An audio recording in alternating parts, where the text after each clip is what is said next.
Driders. Are they servants of an evil self-centered deity? Or something you wouldn't think of?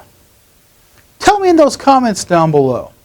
Ancient tomes such as GDQ 1 through 7, Module Queen of the Spiders, the AD&D Monster Manual 2, the Underdark series from Forgotten Realms 2nd edition, and other monster compendiums printed before 5th edition tell us that the Drider was a special creation of Lolth. Here, a promising young drow, hand-selected by Lolth herself, is summoned to a secret council with Lolth after attaining 6th through 8th level. Here, she puts them through a series of specially devised tests. This is designed to prove their worth to serve her. Most of these drow will become Drider. For those who don't survive the mental anguish and pain inflicted upon them, become Chuinduncha, along with the drow that disappoint her the most. Driders have the entire upper body of a drow, the full body minus the head of an arachnid, forming their lower body, looking similar to that of a Black Widow spider without the bright red hourglass on its backside, which is the spitting image of Lolth herself. Now here's where some of the readings conflict each other. In AD&D, the drow features are bloated and it's impossible to distinguish whether they are male or female. Now 3rd edition says that their previous drow features are unaffected. Now that carries on through 4th and 5th as well. What we do know is that among these encountered Drider, roughly 60% of them will be female. A Drider will have all of its memories and retain magical or clerical abilities that they possessed before their transformation into the Drider.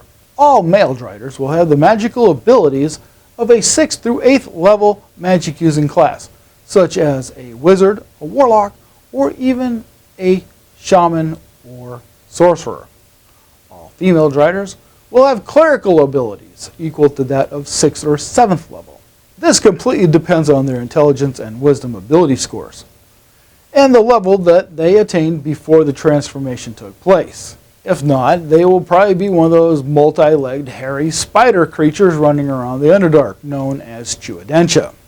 They're only able to cast their known spells once per day, not to mention all the Drow's innate known spells. These spells are Dancing Lights, Darkness, Detect Magic, Fairy Fire, Known Alignment, and Levitate. On top of all that, the female Drider can also cast Clairvoyance, Detect Lie, Detect Magic, and Suggestion spells, also just once per day.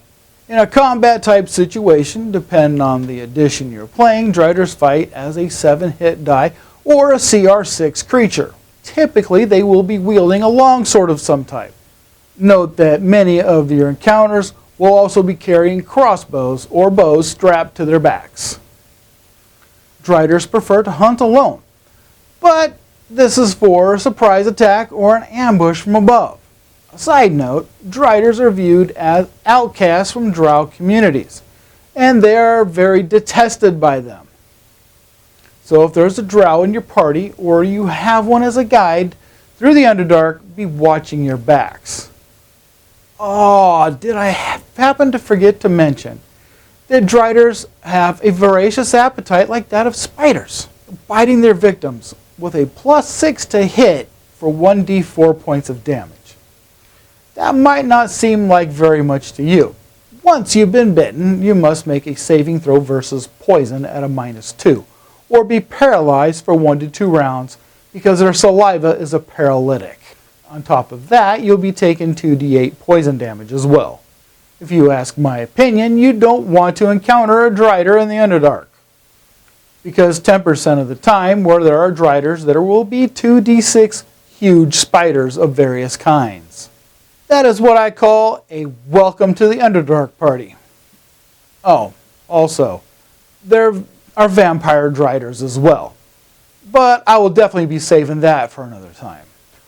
Right up here, you can find our monster playlist, starting off with The Mimic. My son Andrew made this video last year. Till next time, Thank you for watching. You have a great day.